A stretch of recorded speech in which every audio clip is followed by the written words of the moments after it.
Doctor Thomas, നമ്മുടെ സംഭാഷണത്തിലേക്ക് സ്വാഗതം. ഇന്നത്തെ ചോദ്യം, ആശയക്കുഴപ്പമുള്ള ഒത്തിരി ആളുകൾ നമ്മുടെ സമൂഹത്തിലുണ്ട്.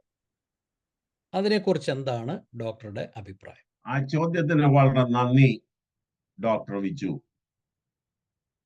ആശയക്കുഴപ്പം നമ്മളുടെ മനസ്സിന്റെ ഒരു അവസ്ഥയാണ്.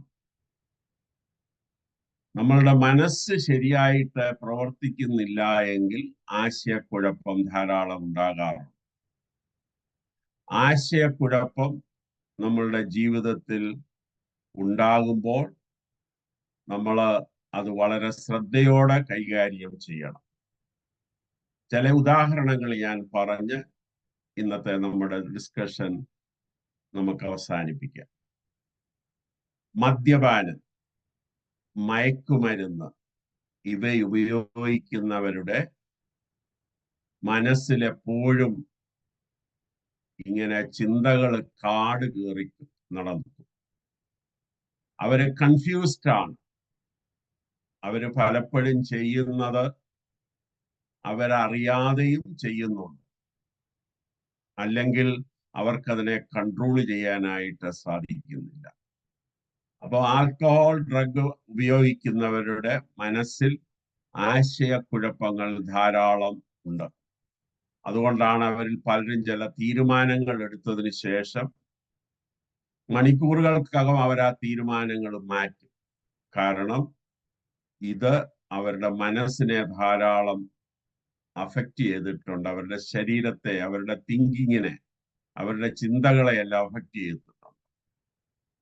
പിന്നെ തലച്ചോറിൽ ഉണ്ടാകുന്ന രോഗങ്ങൾ, തലയില്, അത് ശരീരത്തിന്റെ ഏത് ഭാഗങ്ങളിലും നല്ല രോഗങ്ങളൊക്കെ വന്നു കഴിഞ്ഞാൽ, മുറിവുകൾ അല്ലെങ്കിൽ ട്യൂമർ, മുഴ, ഇതൊക്കെ വന്നു കഴിഞ്ഞാൽ നമ്മുടെ ചിന്തകളെ അത് അഫക്റ്റ് ചെയ്യും.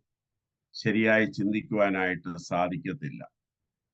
നമ്മളിപ്പോ ഒരു വീഴ്ച സംഭവിച്ചുവെങ്കിലും, നീര് ഇതൊക്കെ ശരീരത്തിൽ ഉണ്ടെങ്കിലും നമ്മുടെ തിങ്കിങ്ങിനെ അത് അഫക്റ്റ് ചെയ്യും. ഇനി ഇതൊക്കെ പോട്ട് ചെറിയ ഒരു പനി വന്നാൽ പോലും അതിനെ നമ്മളുടെ മനസ്സിനെ സ്വാധീനിക്കുവാനായിട്ടുള്ള കഴിവുണ്ട്. നമ്മൾക്ക് പലപ്പോഴും പല രോഗം ഉണ്ടാകുമ്പോൾ നമ്മൾ ഇറിറ്റബിൾ ആകാറുണ്ട്. അടുത്തുള്ളവരെ കാണുന്നതും സംസാരിക്കുന്നതും നമുക്ക് പിണക്കമുണ്ടാകാറുണ്ട്. അത് നമ്മൾ വളരെ സൂക്ഷിക്കണം. പിന്നെ ശരീരത്തിൽ വെള്ളം കുറഞ്ഞാൽ, ഫ്ലൂയിഡ് കുറഞ്ഞാൽ നമ്മുടെ മനസ്സിനെ അത് സ്വാധീനിക്കും.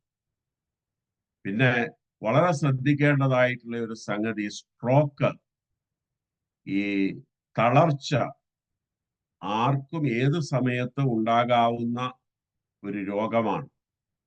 അങ്ങനെ പെട്ടെന്ന് ഒരാള് അവരുടെ മുഖത്തിന്റെ ഭാവങ്ങൾ മാറുക, കയ്യോ കാലോ ഒരു ഭാഗം പ്രത്യേകിച്ച് തളരുക, അതെടുക്കാൻ വയ്യാത്ത അവസ്ഥയുണ്ടെങ്കിൽ ഉടൻ തന്നെ ഒരു സെക്കൻഡ് പോലും വെയിറ്റ് ചെയ്യാതെ വൈദ്യസഹായം നമ്മൾ അവർക്ക് വേണ്ടി സ്വീകരിക്കണം.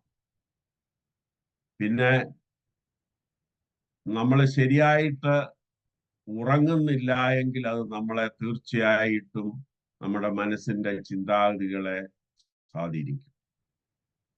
അവസാനമായിട്ട് എനിക്ക് പറയുവാനായിട്ടുള്ളത്, നമ്മൾ പ്രത്യേകിച്ച് കുഞ്ഞുങ്ങളിൽ, നമ്മളുടെ കൂടെ വസിക്കുന്നവരിൽ ഏതെങ്കിലും കൺഫ്യൂഷൻ കണ്ടാൽ, ആശയക്കുഴപ്പം കണ്ടാൽ, നമ്മളത് സീരിയസ് ആയിട്ട് എടുക്കണം. അടുത്ത ആഴ്ചയിൽ നമുക്ക് വീണ്ടും കാണാം. നന്ദി, നമസ്കാരം.